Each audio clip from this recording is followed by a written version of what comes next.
Very good morning, dear students. Myself is Pramod Sharma from PSSVM Inter College, Jahangirabad. Welcome back to your English class. Dear students, today we will read a new poem in your poetry section. The name of the poem is My Heaven, composed by Rabindranath Tagore. तो poem शुरू करने से पहले एक बात मैं बताना चाहता हूँ कि इस पोइम को पढ़ने के बाद मैं इसमें आपसे 5 short questions, very short type questions put up करूँगा, जिनके आंसर्स आपको अपने कमेंट बॉक्स में लिखने हैं। और आंसर आप तभी दे पाएंगे जब ये पूरी वीडियो आप वॉच करेंगे केयरफुली। तो ध्यान से ये वीडियो देखें, वॉच करें और सुनें, और पूरा वीडियो देखने के बाद वो very short type 5 questions you have to answer them. और वीडियो देखने के बाद लाइक भी करें और चैनल को सब्सक्राइब करें। तो शुरू करते हैं पोइम।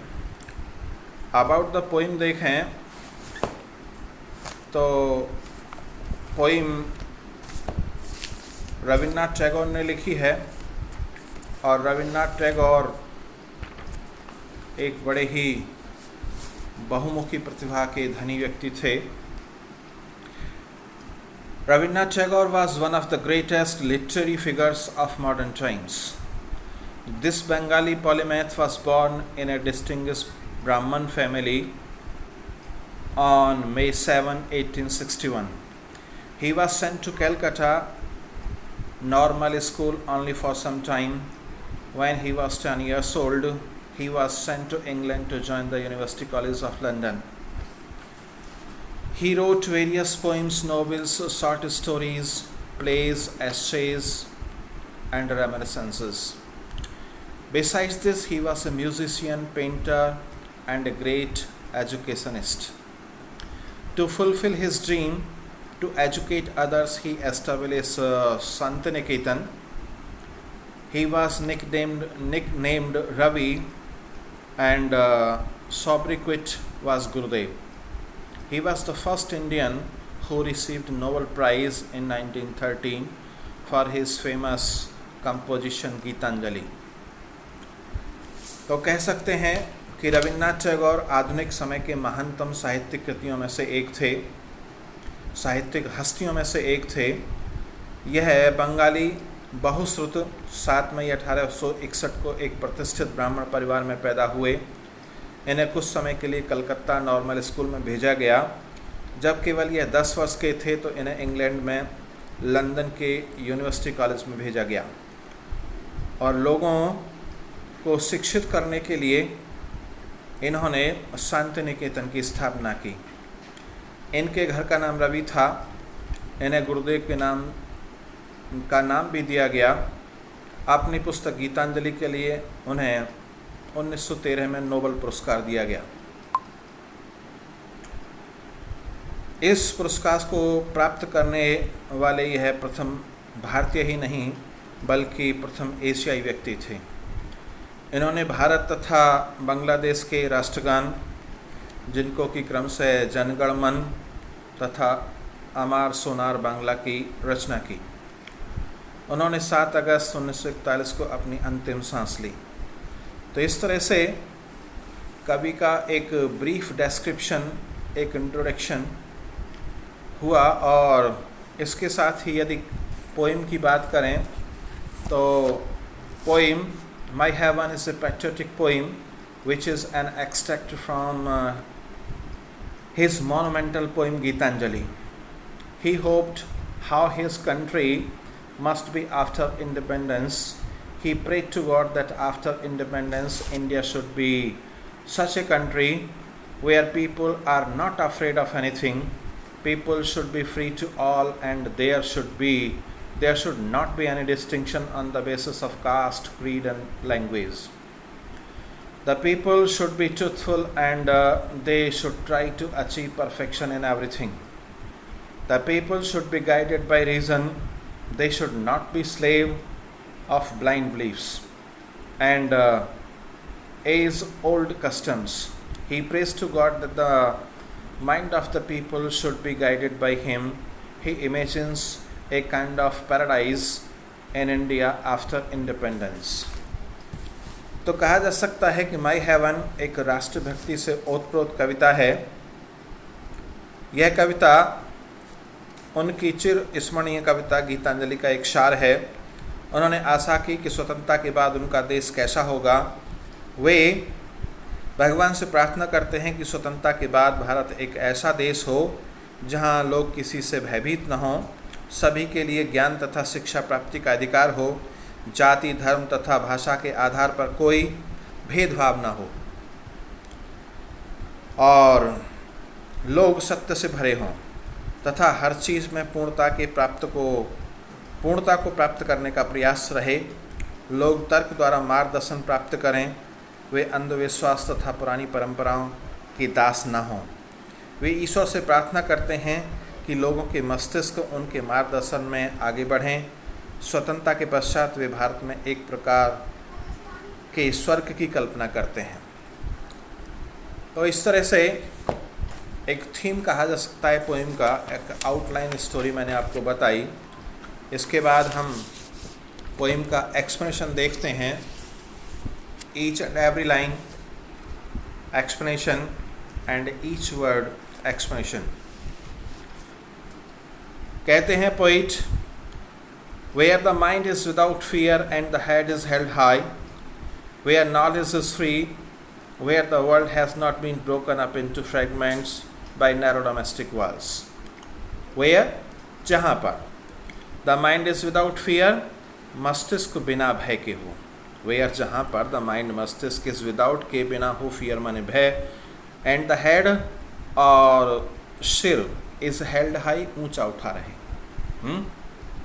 कवि कल्पना करते हैं, टैगोर कल्पना करते हैं कि मेरा देश ऐसा हो जहाँ के देशवासियों का मस्तिष्क बिना किसी भय के हो। मेरे देश के देशवासियों के मस्तिष्क में किसी प्रकार का भय न हो।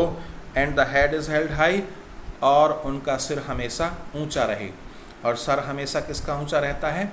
जो गलत काम नहीं करते, जो अच्छे काम करते हैं, नेक काम करते हैं, पवित्र कार्य करते हैं, ऐसे लोगों का सिर हमेशा सम्मान से ऊंचा रहता है। और जो गलत काम करते हैं उन ऐसे लोगों का सिर हमेशा नीचा माना जाता है। कहते हैं आगे, वेयर नॉलेज इज़ फ्री, यानी जहाँ पर ज्ञान स्वतंत्र हो। ज्ञान स्वतंत्र हो का क्या मतलब? यानी जहाँ पर ज्ञान प्राप्ति के मार्ग में किसी प्रकार की कोई बाधा ना हो। There should be no boundation in getting knowledge or education, any type of foundation. Where the world has not been broken up into fragments, where जहाँ पर the world संसार has not been broken, न टूटा हुआ हो, into fragments टुकड़ों में, जहाँ पर संसार टुकड़ों में न बटा हो। कैसे? by narrow domestic walls, by के द्वारा narrow संकुचित, domestic घरेलू, और walls माने दीवारें, यानी संकुचित घरेलू दीवारों के आधार पर संसार टुकड़ों में ना बांटा हो। तो ये what do mean by narrow domestic walls, यानी संकुचित घरेलू दीवारें ये क्या होती हैं? They can be called as creed, language and religion. यानी हम जाति, धर्म, भाषा, क्षेत्र के आधार पर बढ़ जाते हैं और संसार छोटे छोटे टुकड़ों में बढ़ जाता है, फिर देश छोटे छोटे टुकड़ों में बढ़ जाता है। इसलिए नैरो संकुचित यानी घरेलू संकुचित दीवारों का मतलब क्या है? यहाँ पर जाति, धर्म, भाषा, क्षेत्र के आधार पर हम न बटें। ऐसा हमारा संसार हो, ऐसा हमारा देश हो। Where the words come out from the depth of truth, where tireless striving stretches its arms towards perfection, where the clear stream of reason has not lost its way into the dreary desert sand of dead habit, where the mind is led forward by thee into into the dreary desert and center of dead habit, where the mind is led forward by thee into ever widening thought and action, into that heaven of freedom, my father let my country awake. तो कहते हैं कवि, where the words, जहाँ पर शब्द, come out, बाहर आए from the depth, गहराई से, ऑफ ट्रुथ, सत्य की। हाँ, यानी मेरा देश ऐसा हो, मेरे देश के देशवासी ऐसे हों जहाँ पर शब्द उनके अंतर्मन की गहराई से बाहर आए। कहने का मतलब क्या हुआ, जहाँ मेरे देश के देशवासी सत्य का अनुसरण करें, हाँ, वे सत्य बोलें और सत्य के आधार पर ही कर्म करें, सत्य का कर्म करें और सत्य ही बोलें। यानी मनसा वाचा कर्मणा क्या होने चाहिए, वो सच्चे होने चाहिए। ऐसे देशवासी हों और मेरा ऐसा देश हो। Where tireless striving stretches its arm towards perfection, where जहाँ पर tireless निरंतर, स्ट्राइविंग का मतलब संघर्ष, स्ट्रेचेस फैलाए, इट्स आर्म्स अपनी भुजाओं को, टुवर्ड्स परफेक्शन पूर्णता प्राप्त करने के लिए। हाँ, यानी जहाँ पर लोग निरंतर संघर्ष करके पूर्णता प्राप्त करने को प्रयासरत रहें। हाँ, वो लगातार संघर्ष करते रहें, प्रयास करते रहें, जिससे कि उनको अपने क्षेत्र में हर काम में, जिस काम को भी वो कर रहे हैं उस काम में पूर्णता प्राप्त हो जाए। ऐसा देश होना चाहिए और ऐसे देशवासी होनी चाहिए। Where the clear stream of reason has not lost its way, where जहाँ पर क्लियर स्ट्रीम यानी स्पष्ट धारा ऑफ रीजन माने तर्क की, हैज़ नॉट लॉस्ट न खो जाए, न भटक जाए, इट्स वे अपने मार्ग से। हाँ, मेरा देश ऐसा होना चाहिए जहाँ पर मेरे देशवासियों की जो विवेक है, मेरे देशवासियों की जो तर्क शक्ति है, वो अपने रास्ते से न भटक जाए। किसमें, into the dreary desert sand of dead habit, यानी पुरानी घिसी पिटी परंपराओं और रीति रिवाजों में, अंधविश्वासों में। हाँ, यानी कभी कहते हैं कि मेरे देशवासी तर्क के आधार पर अपने निर्णय लें, विवेक से अपने निर्णय लें, वे अपने तर्क को पुरानी घिसी पिटी परंपराओं, रीति रिवाजों और अंधविश्वासों में न खो दें।